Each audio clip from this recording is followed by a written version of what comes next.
Hey guys, I want to welcome you and let you know how great it is to have you here for the Greater Purpose Podcast.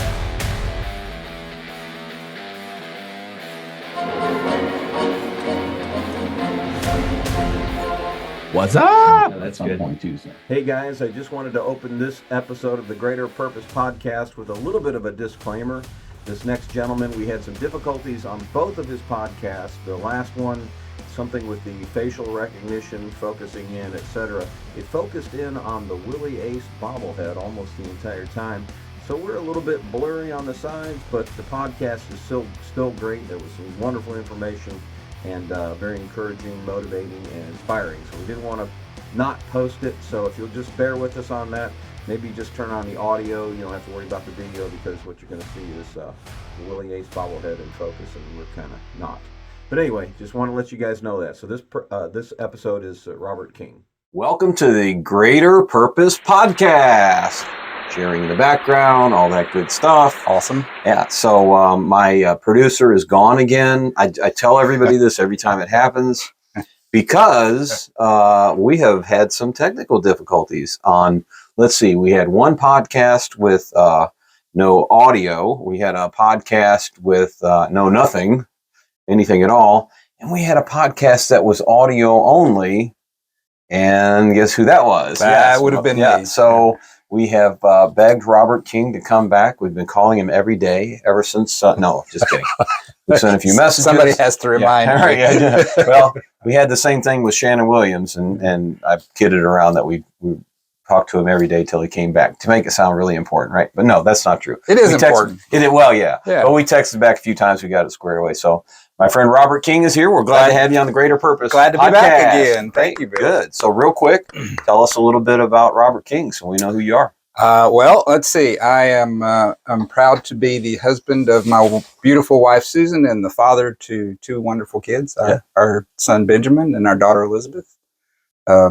Work in a family business here in Gaston County. Have done that for 25 years. You can plug it if you want to. Sunshine Uniform. Okay, cool. And I've been really involved in the community, and a lot with my faith, and that's important to me. That's the penultimate place in my life. Everything needs to stem from God's purpose with us, and that's the way I live my life. That's cool. Yeah. Yep. And I see that. We've seen that. It's like I tell people, I've told other people who've been in here for the podcast, and I tell people who are listening to the podcast, that you watch, you observe, at least some of us do, observe these guys that are around you doing things, involved in things, networking, connecting, that kind of thing. And that's an inspiration to see guys that are living out their faith through all different levels, because you have to, you know what I'm saying? Yep.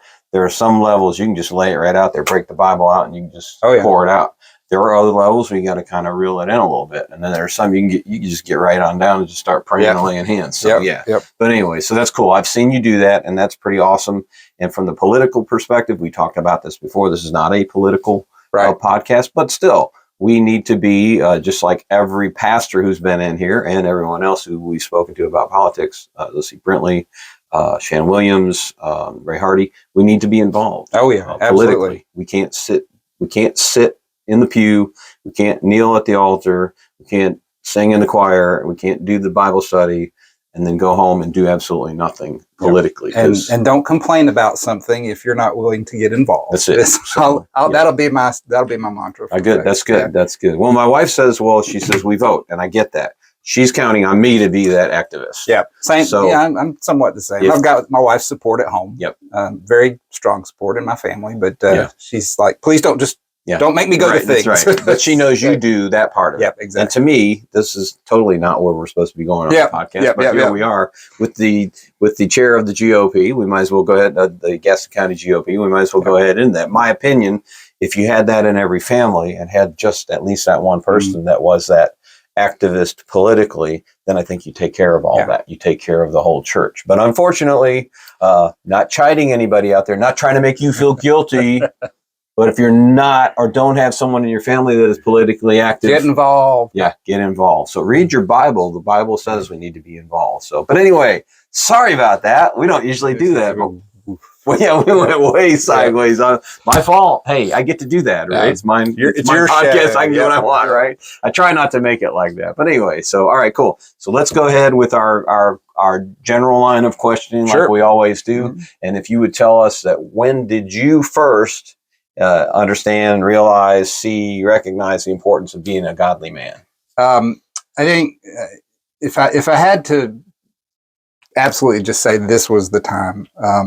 I grew up, I grew up in a Christian family.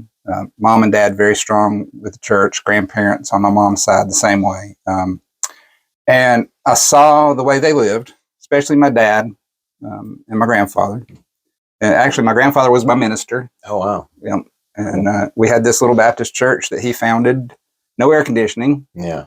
Just the windows right, up. Yeah. But I was probably 12 years old, and we were having a revival that my grandfather was leading.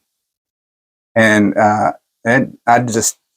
felt convicted. Mm. I mean, I had grown up literally from the time I was 2 weeks old in that church. Yeah. But at that moment, I felt the conviction of asking Christ to be my Savior. Mm-hmm. And that was a very personal thing. And I went down to the altar at that little church and had the family and friends lay hands on in prayer. And I, from that moment on, it was, this needs to be the center of my life and everything that I do. I'm not perfect.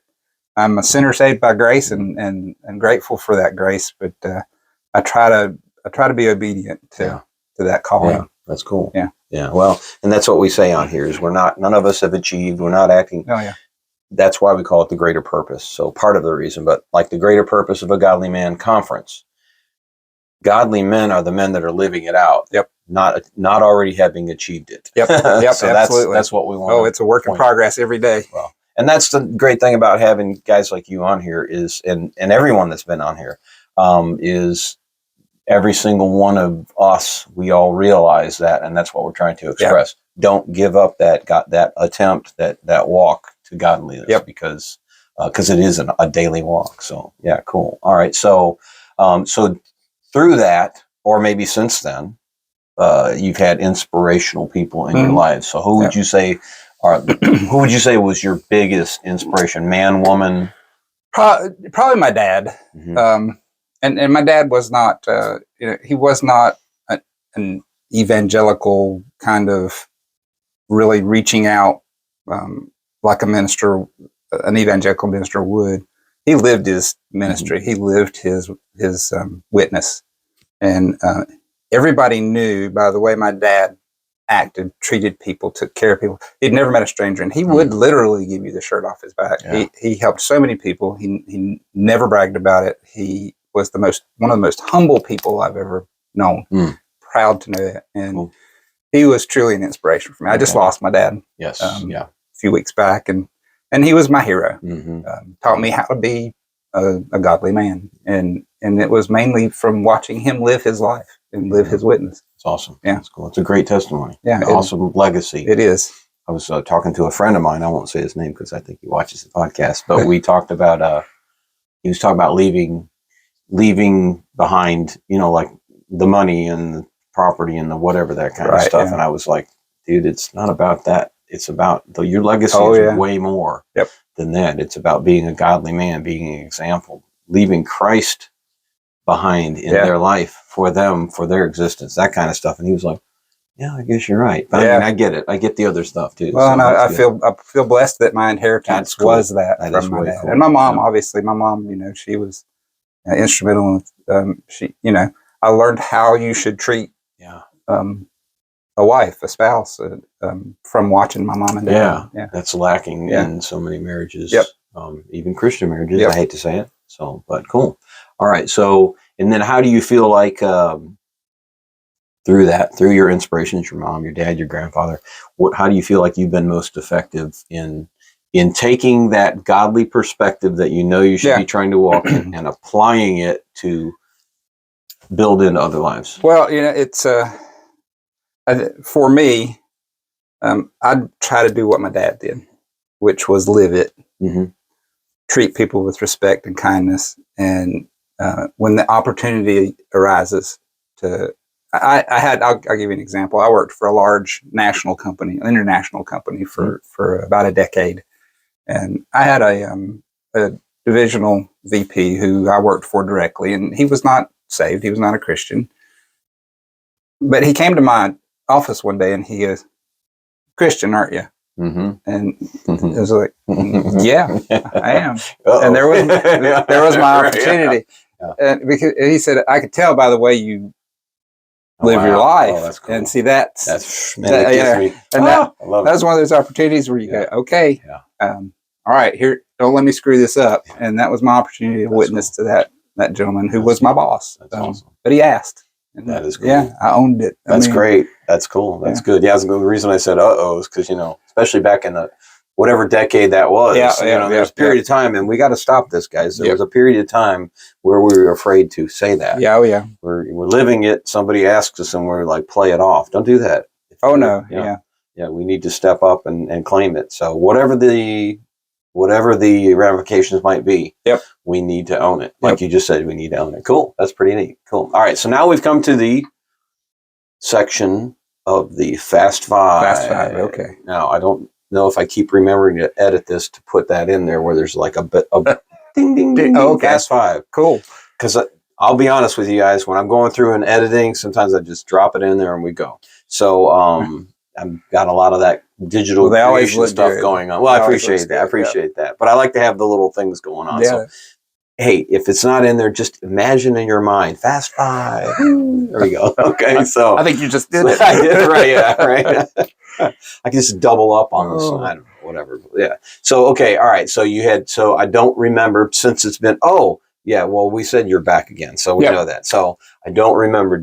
Which was your topic? Do you remember the 5 men? Five men. That was it. Okay, good. All right. So go ahead and give us the 5 men besides your dad. All right. Well, my dad was number one. Okay. My grandfather. Got it. Yeah. Yep. Knew that was next. Awesome inspiration there. Mm-hmm. A man that took his life from nothing. And built a family and a church and life. Nice.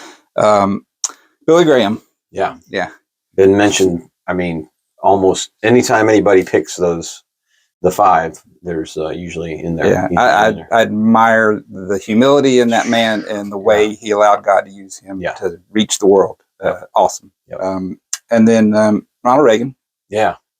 He's been mentioned a couple times too. And probably politically, personally, George Washington is one of my historical heroes. I think you're the second one that mentioned him too. There's so many things. Did you and Jonathan talk about all of you? We did not. Okay. I haven't talked to Jonathan about that. You mentioned your dad. No, I'm kidding. But he did. My dad. But yeah. Okay. I'm pretty sure he said Ronald Reagan and George Washington. Oh, yeah. He may have said. Well, then I'm in good company. I got to go back. Absolutely. So that's cool. Great. Very inspirational and historical. Yeah. Right, that's great. I mean, so many things about George Washington. People have no idea. He should have never been as successful as he was. Right. And it was God's providence and him allowing God to use him that brought him where he was. Well, and that was one of the great things about history when we learned history in school, which I don't know that they do anymore, was those stories were told. And now I think they're even changed if they're even told. But Abe Lincoln, George Washington, Martin Luther King, anybody that's like that historically, they go back to before all of the highlights and all of the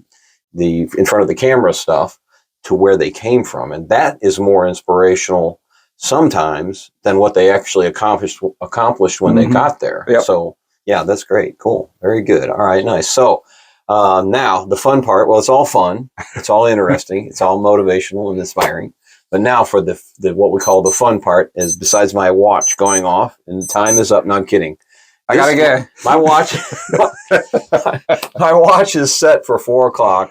And my wife asks me every time it goes off, "Why is your alarm set for 4:00?" And I say, "I don't know." This is like that's great. This watch is like 10 years old. So that's awesome. You missed an appointment somewhere.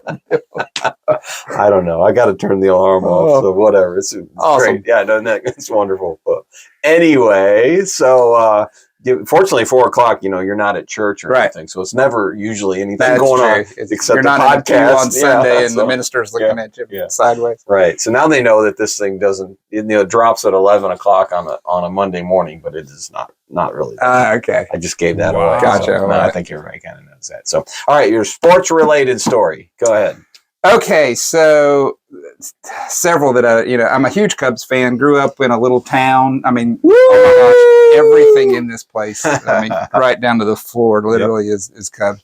Huge Cubs fan growing up because the only channel we had of baseball by default in our WGN was we had 23 channels on the cable when it came into Mooresville, and my brother and I followed the Cubs. And singing with Harry and doing all that kind of things, and all those guys. But probably from a kind of a personal sports perspective, but I went to Chapel Hill, and I got there in 1984, which should have been Michael Jordan's senior year. Right.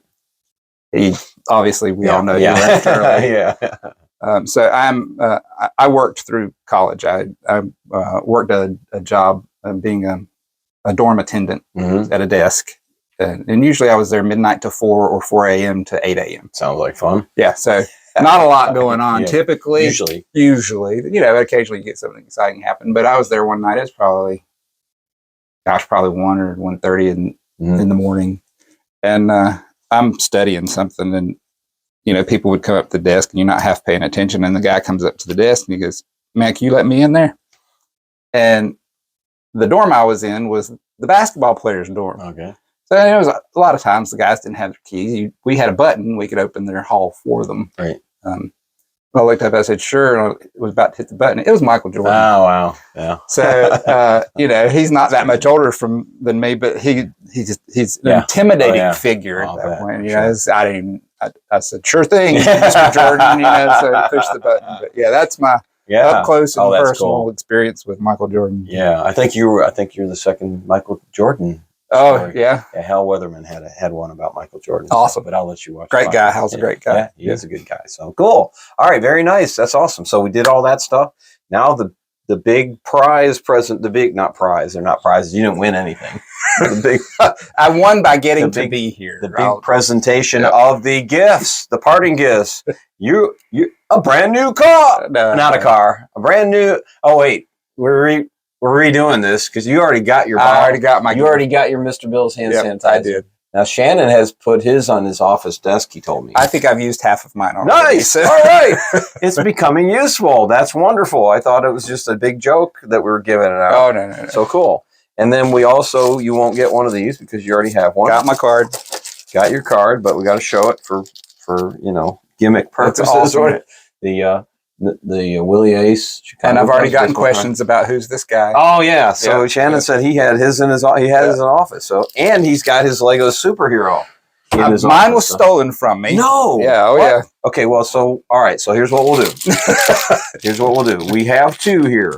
This one's going in the garbage. This is Deadpool. Oh yeah. I don't know why. That's okay. You order them by the batch, so you get what you get. What you get. You can. I don't really want to give up Iron Man. That's a good one. I know. That's my guy right there. That's a good one. If you want him, or you can have Spider-Man. Spider-Man's cool. It's very Spider-Man awesome. is absolutely cool. So you can have Spider-Man. Awesome. So those are your parting gifts, your thank you gifts, and your thank you for your patience and your willingness to come back and join us again for the Greater Purpose Podcast. Thanks for coming, my brother. We appreciate you. God bless you. Thank you guys for watching. Make sure you subscribe. Follow everybody that's on here. Go to if they got a podcast, go. If you said GOP chairman, go to the GOP things. Support him. Join us. Yeah, come join us. Yeah. We need you there. So anyway, all right. God bless you. Thank you, and take care.